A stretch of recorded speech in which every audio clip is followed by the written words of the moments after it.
घरे पनीपरिबा किछि नथिले मात्र 5 मिनिट भितर बनातु ए स्वादिष्ट तरकारी जोटा कि आपण मैंने घरे भात रुटी परोटा संगे सबुथिरे पूरा परफेक्ट होगी जमी जीव।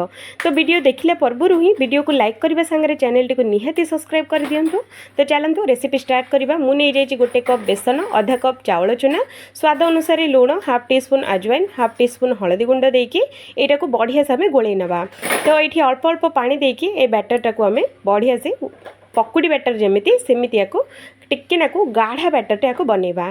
स्वाद अनुसार ये आम देदेबा अल्प टिके नाकू बेकिंग पाउडर आउ अल्प टिके नाकू 2 चम्मच पानी देकी एटा को कलर चेंज होला पर्यंत 2 ରୁ 3 सेकंड पई एटा को बढ़िया से आम गोलेबा। तो देखंतु कलर चेंज हो सारची बैटरटा क्वांटिटी एमिति रहिबो।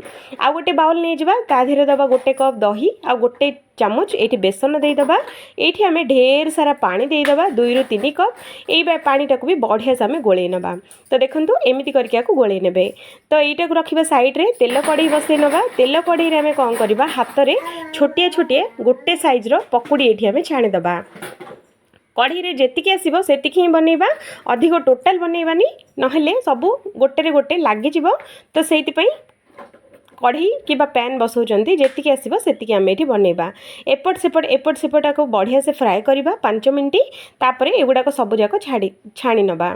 तो देखंतु एमिति करके सब जाक छाणी नेबे। तो देखंतु पकुड़ी रो भितरटा केमिति रही उपरू पूरा करकरा भितरू पूरा जालीदार आ बहुत ही सॉफ्ट बनी। तो चलतु ए पकुड़ी रखा साइड रे।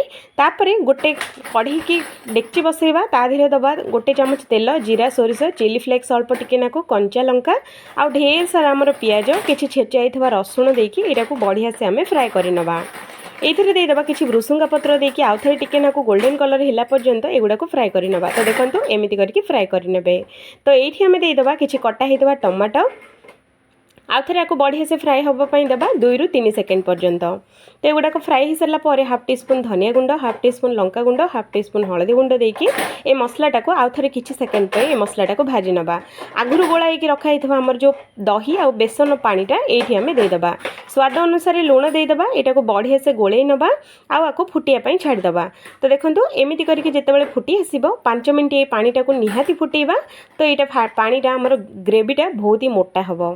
तो ये आम कौन करवा चटपटा टेस्ट पाई ये देदेबा हाफ टी स्पून चीनी, हाफ टी स्पून ये गरम मसला। तो देखो आमर जो दही पानीटा पूरा परफेक्ट होगी फुटी सारी।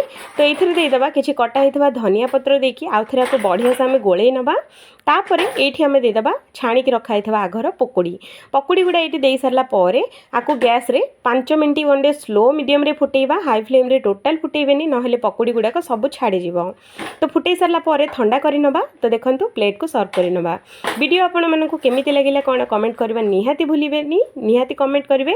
जदि वीडियो भल लगे तो लाइक, चैनल को सब्सक्राइब करबा जमा भी भूलंतुनी।